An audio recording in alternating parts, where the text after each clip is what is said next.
Hello, I am looking at my chart. I feel like I've been pointed towards looking into my chart. I haven't looked at it in a long time. And the way I like to study the current um, movements, planetary movements, is by looking at my birth chart and then looking at the current planetary positions and then kind of reflecting on where the planets are in relation with where they were at the time of my birth, and then look at the houses. Yeah, I'm using astroseek.com, and I have my birth chart here, and then I have the current planetary situation. I just took a screenshot of the screen so you can see the current planetary positions. The sun is mid in Scorpio. The moon is in Virgo. The moon moves pretty fast through the sign, so I don't pay much attention to the moon, more on a daily basis. So yeah, if I have a specific kind of feeling, then I'll look at the moon and see where is the moon, where is the motions kind of moving, what are the motions moving through. Right now that's Virgo, so it can be being a little detail oriented.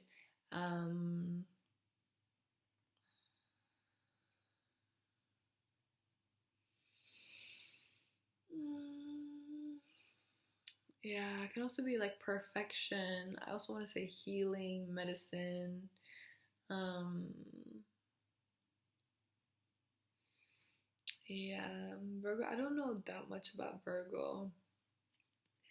I know, like in behavior, Virgos can be shy and detail oriented, wanting things to be perfect. And they can also get caught up in things being the way they want it to be. So it's not like a stubbornness, but it's more of a frustration, I feel. Taurus and Capricorn can get very stubborn. I guess Virgo can also get stubborn. In a less patient way. Anyways, Mercury is in Libra, Venus is in Libra. Mercury is 29 degrees in Libra, so it's about to move into Scorpio. Okay, that's interesting. So Mercury, reflective, Libra, balancing, and Mercury connects with communication. So communication moving through Scorpio is transformation in the way that we communicate. Scorpio is about transformation. It's also about death, rebirth, not being afraid to move through darkness, not being afraid to say things that you might have not said before. You got Mars, which is in retrograde currently, but it's about to go direct in some days, I feel.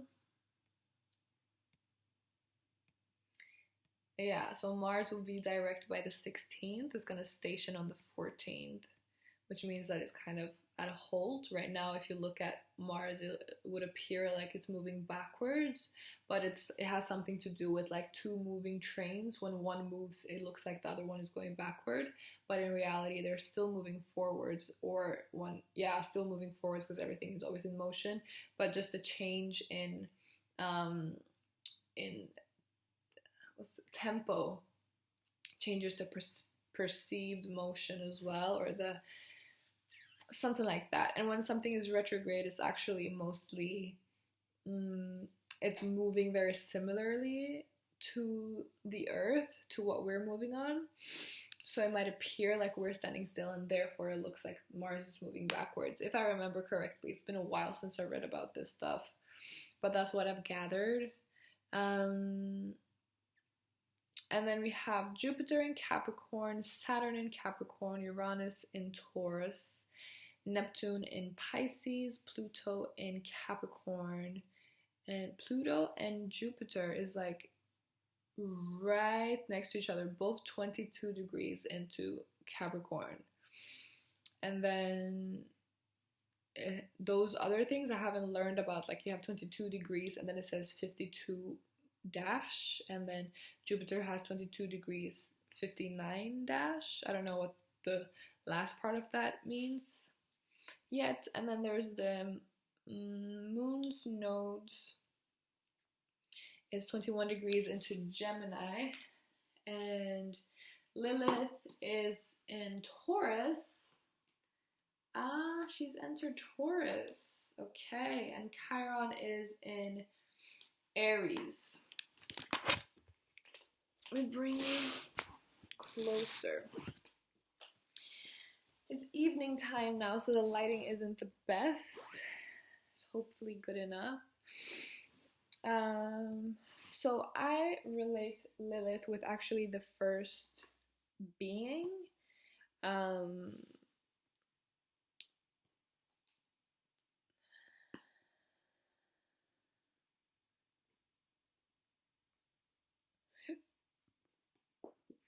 Symbolically, she looks like Venus, but instead of having that round, it's like half a moon.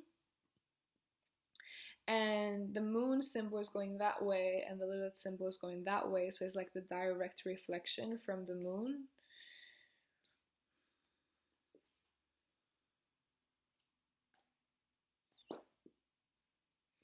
Into Taurus, 2 degrees into Taurus. So I have my sun in Taurus, so I have a special relationship with Taurus, obviously.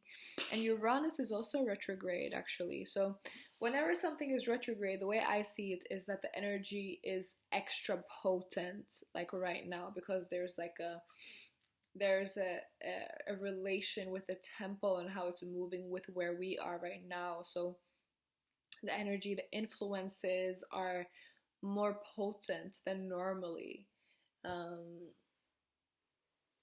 It's like different. It's a difference. It's creating a difference. And for it to be Uranus that is retrograde, which is all about evolution, revolution, technology, change, upgrading, updating, within Taurus, which is about what we have.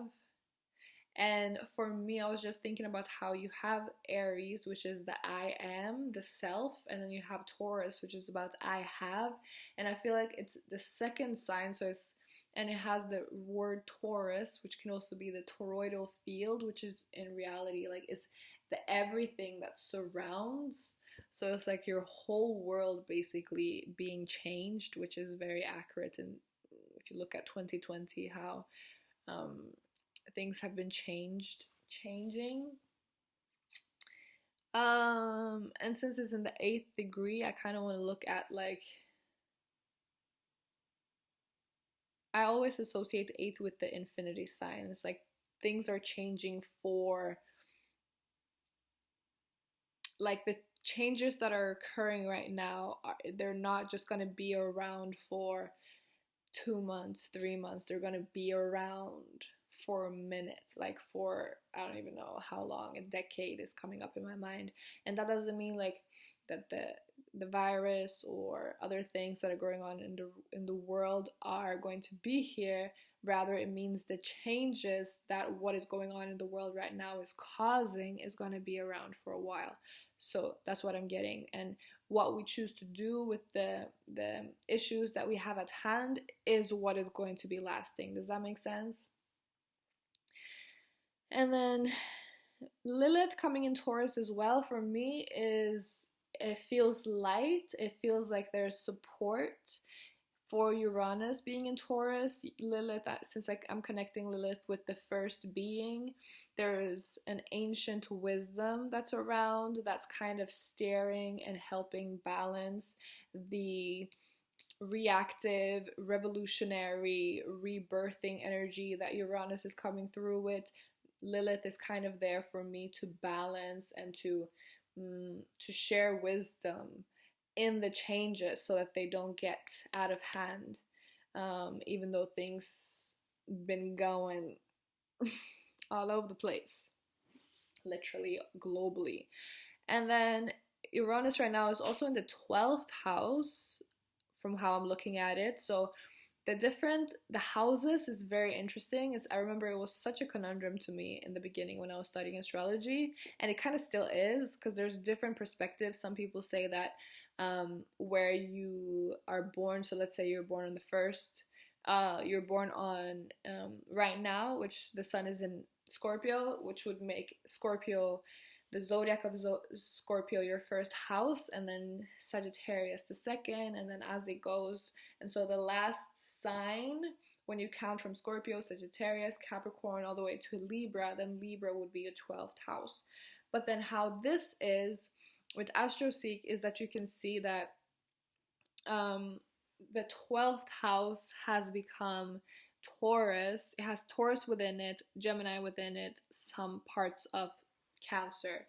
And I see the houses as like the biggest location in the sky, and then you have the different zodiacs that are smaller kind of within those places, but then everything is moving, right? Everything is always in movement, so then the houses also move in relation with the planets, and because the whole planetary system that evolves around the sun, as they say, is in movement itself. So it's not always in the same place, which I think is what makes things like even more confusing. But that's like a very quick and hopefully simple way of the way I look at it and how I'm able to communicate it to you, whoever's watching right now. So yeah, since it's in the 12th house, it's like is the last house before the first. It's in between. The 12th house is what has given birth to Neptune and Pisces. Those energies of spaciousness, of being here but not really here. And kind of moving beyond and outside of the physical as well, while still being within the physical. And is this vibe of like when something is intangible is what I also get with Neptune, and is dreamy and imaginative, and Neptunians are said to, and Pisceans are said to be very good at bringing things from the space of the imagination and into form, because they're so connected with the imagination and the dreamy realms and that which exists beyond the physical, and actually bring it into physical. But sometimes it can also be said to be that it's difficult for them to not daydream and to like be more realistic and things like that. So Uranus being in 12th house, and that energy is like creating change within how we imagine. That's great, like being able to imagine new opportunities, new possibilities, new ways of living, new ways of having our education system, politics, like new, when we can change our ability to imagine, we actually change the way we live our lives and the way we function in the world, because we have more creativity to utilize in our creation of new ways. So I think that's great.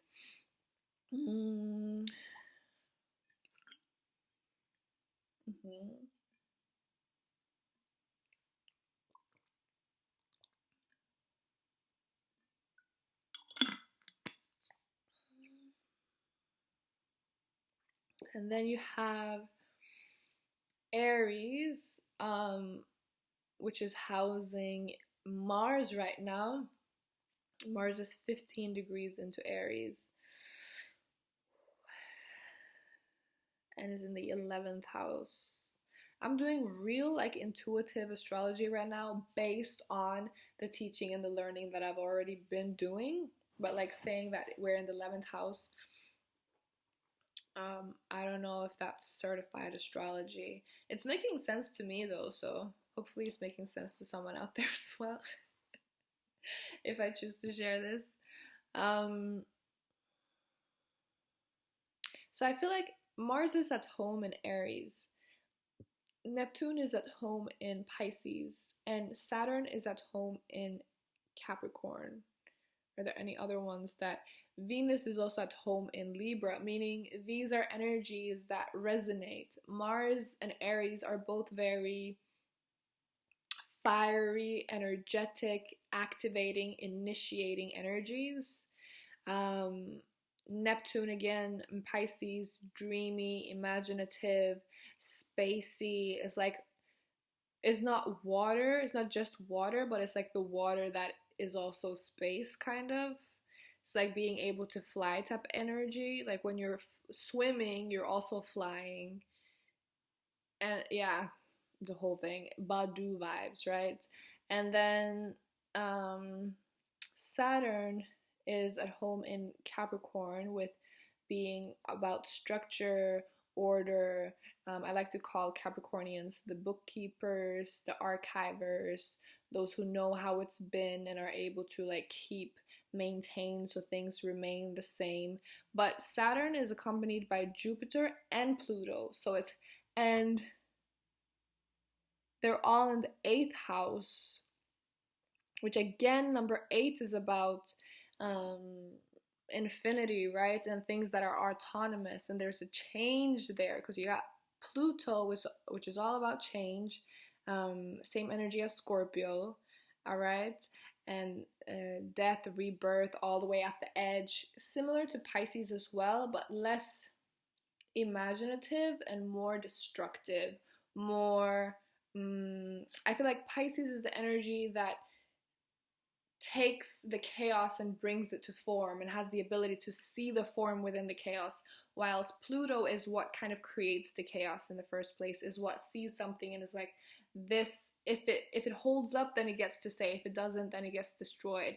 And I especially get that association with Pluto being together with Saturn within the 8th house.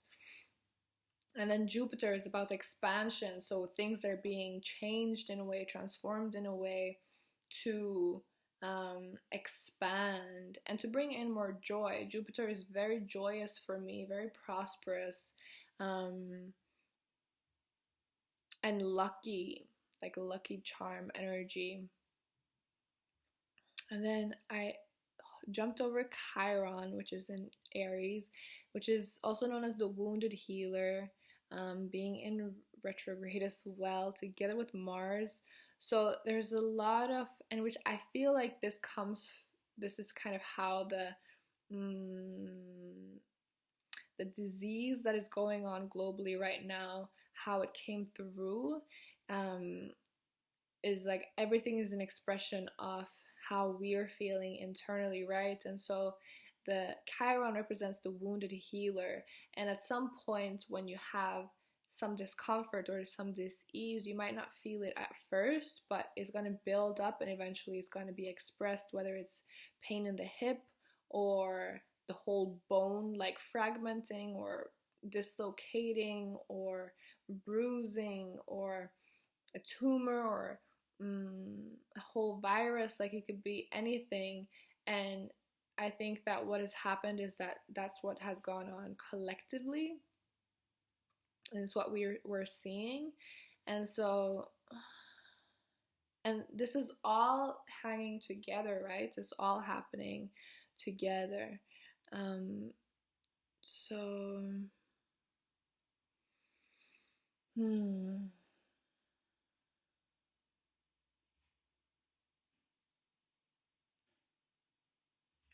there's a lot going on. Just want to mention that because Lilith, Mars, Chiron, and Neptune are all in the 11th house, which is the energy that gave birth to Uranus or Aquarius. Yeah, both of them. The way I'm seeing it right now, the words that I have to explain. Do you understand the words that are coming out of my mouth?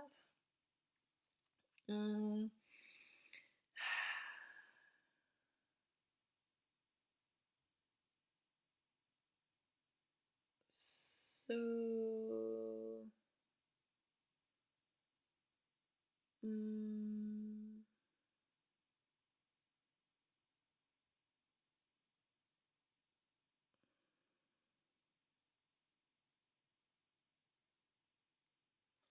Adobe Flash will end on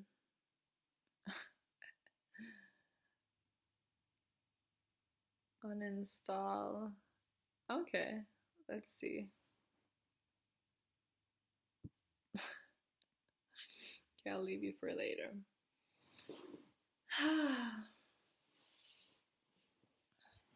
Which is the energy, Uranus, Aquarius, has the ability to like go out and beyond and see into the future and see things that are yet to come. It's kind of like how Sherlock can see how things are, what has happened from the evidence that is there. Aquarian energy is able to see what might come from also the evidence that is there. So you got Lilith, which is the first being, the awareness within us that has existed from the beginning of time, has this assurance energy for me, is really what I'm getting from Lilith, that is gonna be alright. You know, even how messed up things seem to be, we're gonna be alright. We gonna be alright is what I'm getting from Lilith. Beautiful. Which is leading the way within the 11th house. And then you have Mars, which is this like fireball just ready to release. And with the retrograde, I feel like it's just getting stretched and stretched and stretched, like stretching our something. And then once it stations and starts going direct, it's just gonna shoot up and out. And then Chiron feels heavier, but I feel like with thanks to Mars also being in Aries, like Chiron being in Aries is about like the wounds within us that we never gave a chance to heal. And what Chiron does is when you heal yourself, you're able to heal others, or you're able to show an example of what it means to heal others. So I feel like, and that can be like a sluggish energy of like, it's so unfamiliar, so different. I don't know if I'm ready. I don't know if I want to. I don't know if I'm ready for whatever lies on the other side of this healing, or even to move through the healing. But with Mars being there together with Aries and being led by Lilith, accompanied by Uranus, I feel this like energy that is pulling us forward, that is helping us to move through all the things that we need to move through and that we're about to move through, like the hard way or the less, or the easy way. I was going to say the less easy way or the easy way, and then it just came out. Okay.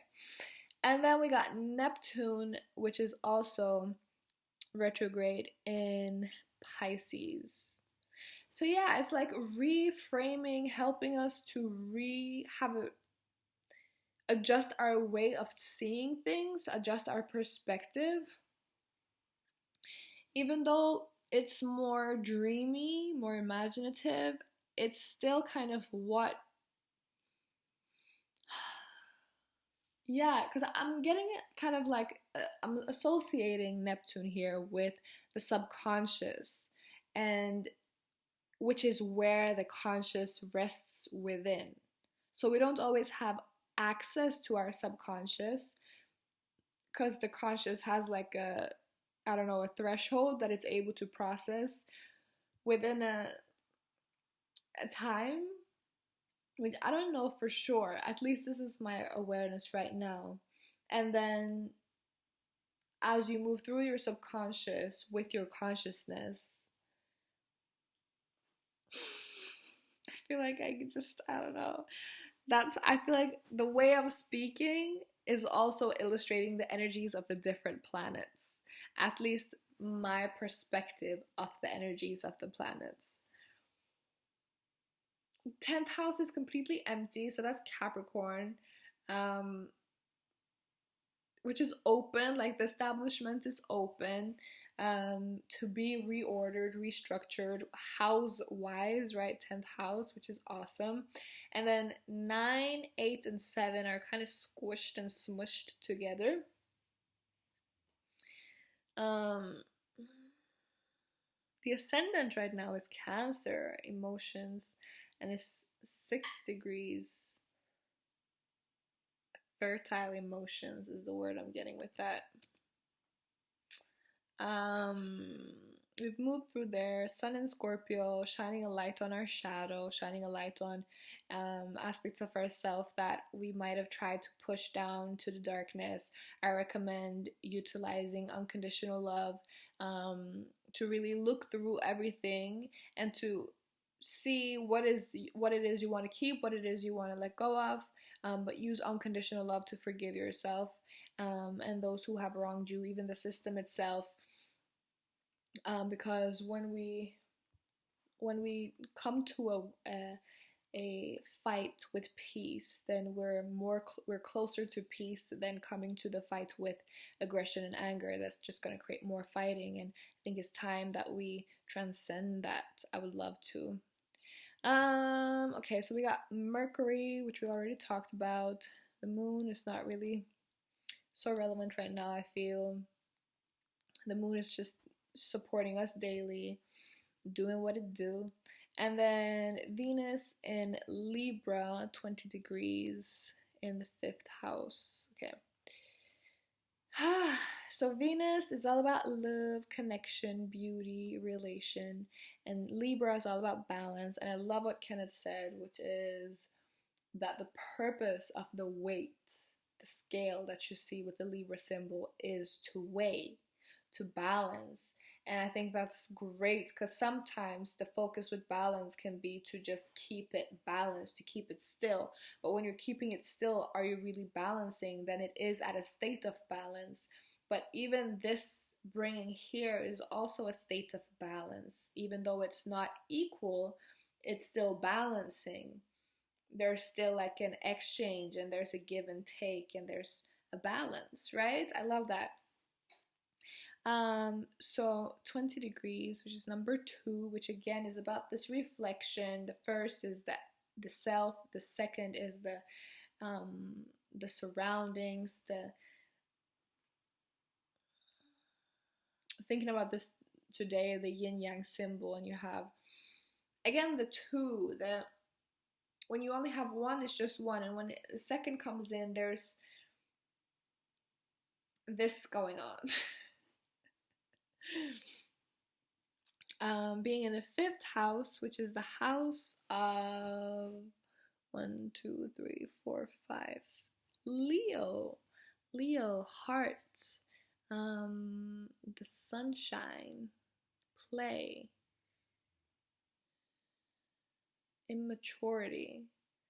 Oh, that's beautiful. Venus is bringing love into our balance with maturing, with growing and evolving into this new state of being, new stage of existence that we're all experiencing with all these changes, supporting us from behind, really, from the way I'm looking at this right now. That's so beautiful. So all these like triangles and lines in the center of this thing I haven't started to learn about yet. I'm just sharing what I know so far.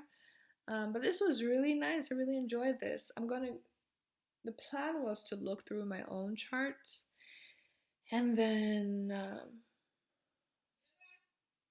see how it relates with the current planetary positions, which I still might do. Look at that, look at that. But I don't think I'm going to include that in here because it's going to get personal. So yeah, I'll end this video here. Appreciate you for watching. I hope you enjoyed it and learned something. Feel supported by the planets. And feel free to ask any questions, share your thoughts, your perspectives. If you have some insight you'd love to share, I'd love to know, read. Yes. Sending you love, beautiful being. Enjoy yourself and all that surrounds you.